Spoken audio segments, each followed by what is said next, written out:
occur on screen. Council members Agajanian, Present. Devine, Here. Najarian, Here. Sinanian, Here. Mayor Garpetian. Here. May I please have your report? The agenda for the August 29, 2017 special public meeting of the City Council was posted on Thursday, August 24, 2017 on the bulletin board outside City Hall. Before you is Director of Community Development regarding Business Expansion Grant Program. 1A is a motion approving summary report pursuant to Government Code Section 53083 regarding an agreement relating to development and operating covenant with Service Titan, Inc. B is a motion authorizing the city manager or his designee to enter into an execute an agreement regarding development and operating covenants with Service Titan, Inc. for business expansion costs in an amount not to exceed $200,000. Thank you. Who's Mr. Masocha? Just as I lead into this, and then we'll have the economic development team come up. This is an interesting next foray into the economic development field. As you know, with redevelopment no longer being an option for the city, we have, at your direction, been trying to find new ways to grow businesses, particularly those businesses with a great deal of longevity ahead of them in the tech sector in particular, as a way of investing in job creation as well as sales tax, property tax, and other business activity revenue generation. So in Service Titan, we have, and the request for a business expansion grant for this partner, we have the combination of all of those factors, and we'll have Phil and Tamar come up and give you a brief presentation, and I'm sure you'd like to meet the principals here who are with us today. So with that. Hello. Hello, Mayor Garpetian and members of Council. I'm here today to request Council's approval on a new business expansion grant program applicant, Service Titan. In November 2016, the Glendale City Council had approved the business expansion grant program to offer businesses the opportunity to expand while fulfilling the economic development goals of attraction and retention of major and small businesses, property value preservation, asset management, revenue generation, and job creation. Extensive improvements that contribute to the overall improvement of the building or specialty equipment which significantly expands the business growth are eligible on a reimbursement basis with a 25% matching participation by the applicant.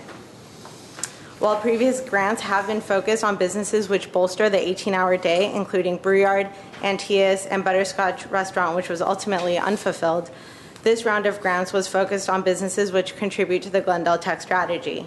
This strategy, which was presented to the Glendale City Council this past January, outlines Glendale's current tech ecosystem, areas in which Glendale excelled in attracting companies, and areas of improvement to further drive business to the Jewel City. Some areas outlined for improvement included creating a space for tech by working closely with commercial building owners and tenants to upgrade the aging Class A office space, creating a name for Glendale in the tech industry, and retaining and attracting technology businesses. One of the businesses highlighted in the Glendale Tech Strategy was Service Titan. Service Titan, Inc. was founded in 2012 by Ara Medician and Vahe Kuzoyan, both longtime Glendale residents. As the sons of residential contractors, Ara and Vahe both witnessed their family businesses struggle without an appropriate business platform that would streamline operations and allow the companies to operate efficiently. To address this, they developed a cloud-based business management software designed to run the entire operations of a home service company. In 2016, Service Titan was named a rising star in the Cloud 100 Forbes list of the world's best cloud companies and won an award in the Best Business App category in the 14th Annual American Business Awards. In 2015, they were named a top 100 LA tech company by Built in LA. Service Titan currently employs 190 individuals, with 187 of those employees located at the company's headquarters here at 801 North Brand Boulevard. The company currently leases the entire 7th floor of the building. In order to drive and support their projected growth, the company plans to hire 269 new employees over the next 2 to 3 years, which would bring their headcount to approximately 430 employees by 2019. The average compensation of the anticipated new positions is approximately $86,000 a year, including benefits, and the new positions will span a variety of roles, including marketing, sales, and business development. The company has already started recruiting for these additional jobs and will soon outgrow their current location. Service Titan is in the process of finalizing a lease that will double their existing space by adding an additional 23,614 square feet, which is the entire 8th floor, and would result in a total rental space of 47,228 square feet. Service Titan expects to invest approximately $2.3 million on improvements, technology equipment, furniture, and fixtures for this lease expansion. These investments are necessary preparations to convert the space into a usable office space and includes $1.46 million in costs that are eligible under the Business Expansion Grant Program. To help complete this $2.3 million upgrade of the currently vacant space, Service Titan is requesting $200,000 from the City of Glendale. This funding will be invested in specialty equipment, including network and electrical infrastructure, high-tech workspaces, and structural modifications needed to create a state-of-the-art open workspace fit for software development headquarter operations. The high-tech equipment and fixtures help to create an energizing environment and promote the startup feeling top talent is attracted to and thrive within. This includes the addition of Genius Bars, which are collaborative workbenches for impromptu casual dialogues, meeting lounge areas to create a comfortable setting for semi-informal meetings, movable whiteboard walls to create spontaneous think tanks, phone pods for private calls, white noise technology to limit distracting sounds in the open workspaces, and ergonomic chairs and adjustable workstations. Service Titan will also invest in additional state-of-the-art Cisco wireless routers, which have proved essential to Service Titan's cloud-based technology infrastructure. The total cost for this program this year is $50,000 and is already budgeted for in the Economic Development Program budget. The remaining $50,000 a year for Service Titan may be allocated in the budget over the next 3 fiscal years for a total of $200,000. A conservative estimate of the new sales and property taxes generated directly by this business is $130,000 over the next 10 years. Based on surveys of workers in urban downtown locations by the International Council of Shopping Centers, the estimated taxable spending of employees is $112,600 in local sales tax over the next 10 years. Over the same period, the project will generate $17,420 in property tax to the city. Unlike other retail or consumer businesses which directly influence sales tax, the most impactful offering Service Titan provides to Glendale is by way of the new 269 good, high-paying wage jobs, the furtherance of the tech attraction to the city, and the growth potential for the company here in Glendale. Service Titan's business directly supports the City of Glendale's aim to retain and grow in its tech presence, in addition to improving Class A office space and reducing the Class A office vacancies. For these reasons, staff does recommend approval of the $200,000 grant for Service Titan. Mayor Garpetian and members of council, I thank you for your time this afternoon. I am available, as is our Medician and Vahe Kazoyan of Service Titan, to answer any questions you may have. Any questions? Yeah, from her. Okay. So, Agajani. Have we done this before? Yes. In November 2016, we had 3 grants presented to council. One was for Brewyard, which is a local brewing company, Antias Theater, which moved in on Broadway, and Butterscotch Restaurant, which was approved but ultimately unfulfilled. Okay. Thank you. If I may, Councilmember Sinani. Mr. Mayor, thank you. So welcome, Service Titan, to City Hall.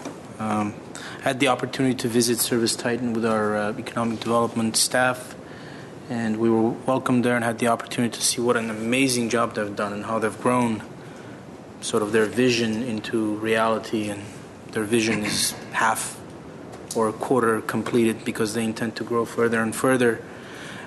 It literally fits every criteria of what I personally envisioned as to the type of tech that City of Glendale has, needs, and wants to keep in our city. They are a growing company. They bring the notoriety that we need in terms of being a tech hub. They set an example. They attract talent. They grow. Again, I think I said it a few times. And Frankly, the only sort of pause that I had was, well, they're a company that are doing very well, thankfully. They've gone through some fundraising, and they've done very well with that. So a cynical approach may be, well, why are we giving $200,000 to a company that may be potentially $1 billion worth? I hope that's the case. I hope you're probably, I don't know, maybe more. And why don't we use that money to fund sort of more upstart startup companies or ones that for whom $200,000 represents a huge amount of money? But again, let's look back at the goals that we set for ourselves when we were promulgating this tech strategy. This company fits every aspect of that. Not only that, but just a year ago when a giant company was moving its headquarters out of Glendale, we were all concerned about the fact, well, why weren't we informed? Why didn't we act? What is it that we could have done? And that's a company that's worth, tens of billions of dollars. Obviously, talking about Nestle. But we still asked ourselves, was there something that we could have done to keep them? I don't know whether that's the case or not. But the question I think each one of us asks, and it's the right thing to do to ask that question. Well, I'm not really asking the question whether they're going to leave or not. I don't think that's on the table. They're both products of this geographic area. What, the Hoover High School and Burbank High School? There you go. I'm a Burbank High School graduate myself. And I don't think they intend to go anywhere, but they shouldn't be penalized for that. If anything, they should be rewarded. And again, I think this company's a star in the city of Glendale, and if there's a small role that we can play in them becoming an even larger presence, an even more successful company, we should do so. So I will be supporting this wholeheartedly. Okay. Mr. Rajarian? I very much support the grant. I hope that they grow. I feel better giving it to a company like this that has a large job creation component rather than a beer hall. No offense to Glendale Brew Yard, they have a good brew, but as we're trying to define an identity in Glendale, I think this does fit more with our identity, especially their location, the actual building that they're in. Looks like a tech building, being one of our newest Class A buildings, and I wholly support the grant with the condition that they come back in a year and let us know how it's going. Ms. Devine? Sure. Yeah, I'd like to ask them a question, please, Ara and Vahe.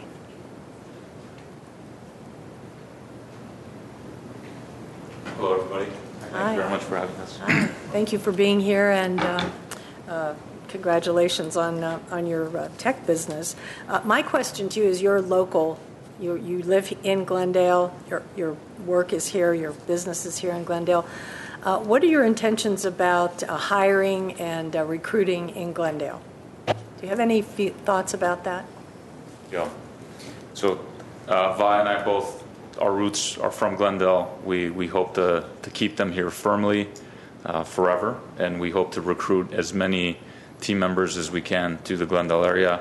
We recruit pretty actively from all parts of Los Angeles and further beyond. We hear constantly about Silicon Beach. We've been talking for a while. We want to help turn Glendale into what we call Silicon Hills, and we definitely do see a path for making that happen. We also recruit pretty heavily from the Bay Area as well as out of California. Generally, we're looking for the best talent the country has to offer, and we're very successful in attracting and hiring those talented individuals. Then whenever we do hire them, we definitely lean in forward to tell them how amazing Glendale is from all aspects of life, professionally and personally. It's become a running joke within the company now. Every month we have a class of 20 to 30 new hires that we introduce to all the different team members, and we ask each and every one of them, where have you moved, or where are you living now? And certainly the ones that say, I've just moved into Glendale, get a standing ovation, a round of applause, and that's become a running joke within the company. So it is pretty clear to everybody that, Vi and I do have a burning love for Glendale and do our best to make this the home for new team members. Thank you. Thank you very much. Thank you. So just a quick note, or I apologize, you're from Clark, not Hoover. Yeah, I played basketball for Hoover, but Oh, you did? Okay, so Close enough. Okay, well, Are you done? no. Okay. Thank you, fellas. I just want to mention that I accompanied economic development reps on their grit visit this last week, and we went to one of the businesses was Ani. And Dex and Yellow Pages. But what I learned was the fact that it's really important, the environment in which those of you that are employed in the tech culture enjoy. And so this grant, I think, would be a great benefit to you and to future employees to create that environment in which all of you thrive. So I realize the importance of that, and I am also very hopeful that you will be creating all of these jobs and just be as successful as we hope you will be. So I would support the grant as well. Thank you. Sergeant? Did I hear it right? You say every month you recruit 20 more new people? yes, roughly. Maybe I have to learn something from you. Because for all these years that I'm working, I guess from World War II until now, my employees are only 20, and I'm having a hard time to manage it, properly. And I really congratulate you at this time. I read here that you guys hired 190 individuals, and this is great. You just started 2012, and you learned very fast. So I just want to congratulate you. This is great, and I'm supporting the grant. Thank you, Mr. Sergeant. Well, I'm going to be short. I had a pleasure meeting Ara and Vahe this morning. We talked extensively, and they explained how did they come up with this idea and how did they grow the business. When it's the right idea, it's easier to grow it, basically. And I'm supporting this. You can sit down. We don't want to make you wait. I'm supporting this grant too because it meets every criteria that was set forth by the council as well as the Economic Development Agency, and they're investing 10 times more than we do, which is $2.3 million in 8th floor of the entire high-rise building, which is a great thing. And most importantly, 260 new jobs that hopefully will come to Glendale, and they will move to Glendale and occupy some of our new units. So with that, is there a motion? I will move the item Second. since it's the tech initiative. Roll call, please.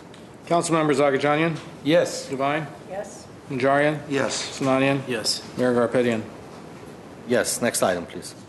Next item on your agenda is Director of Human Resources regarding request for proposals for legal advisory services to the Glendale Civil Service Commission. 2A is a motion authorizing a professional services agreement with the law firm of Atkinson, Andelson, Loya, Rude, and Romo for a period of 3 years with 2-year options to renew.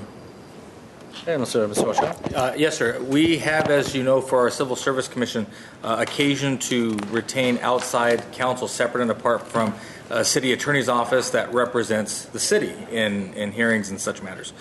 So to that end, the city periodically goes out for a RFP process that would seek to retain the legal services for the commission in such matters. That process was undertaken. We did receive 3 different proposals, and we have before you, based on the recommendation of our evaluation panel consisting of both a commissioner from Civil Service as well as the Director of Human Resources and 2 of his key staff, the ranking and recommendation that we move forward with Atkinson, Andelson, Loya, Rudd, and Romo, who had the top score.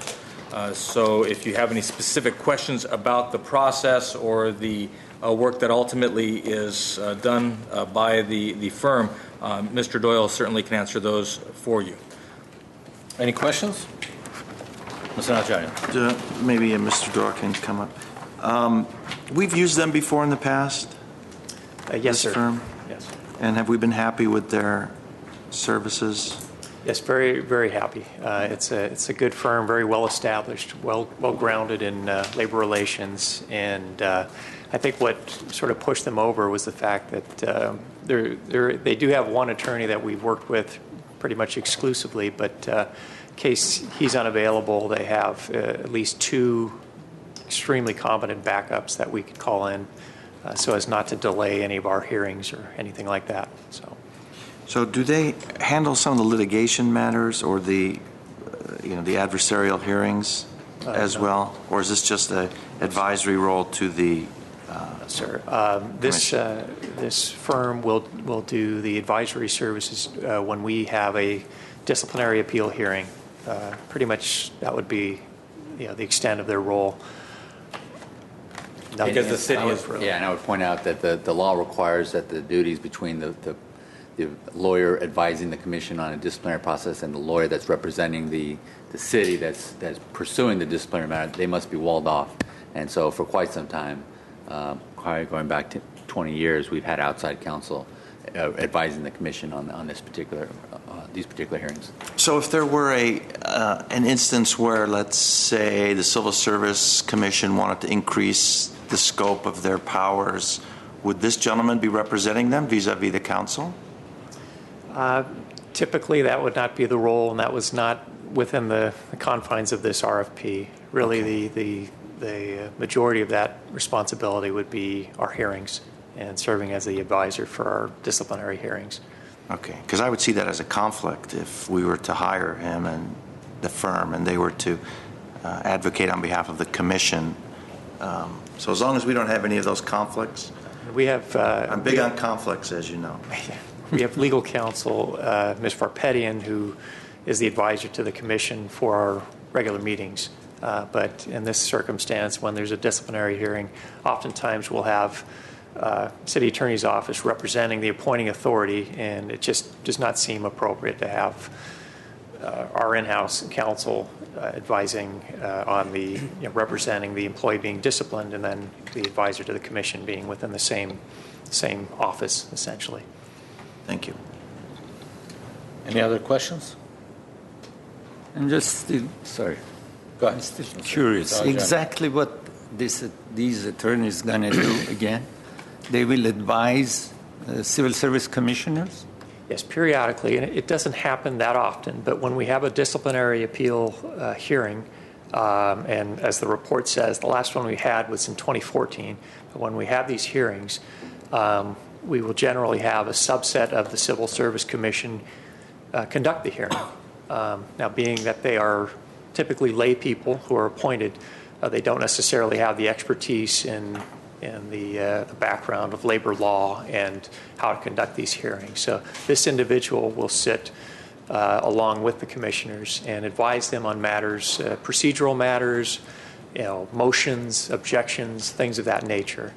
Now, I will say we do have a very capable Civil Service Commission. We have several attorneys on the commission right now. A lot of them are very well schooled in this process, but typically, again, you're going to need an expert in this area to advise you on some of the more challenging legal aspects. All right. Thank you. Okay. Is there a motion? Yeah, I'll second it. Roll call, please. Council members Agajanian, Yes. Devine, Yes. Najarian, Yes. Sinanian, Yes. Mayor Garpetian. Yes. Do we have a closed session? There is, but there's first a motion to adjourn this special meeting, and then we can convene the council meeting. I'll move to adjourn special meeting. Second? Thank you. We are adjourned.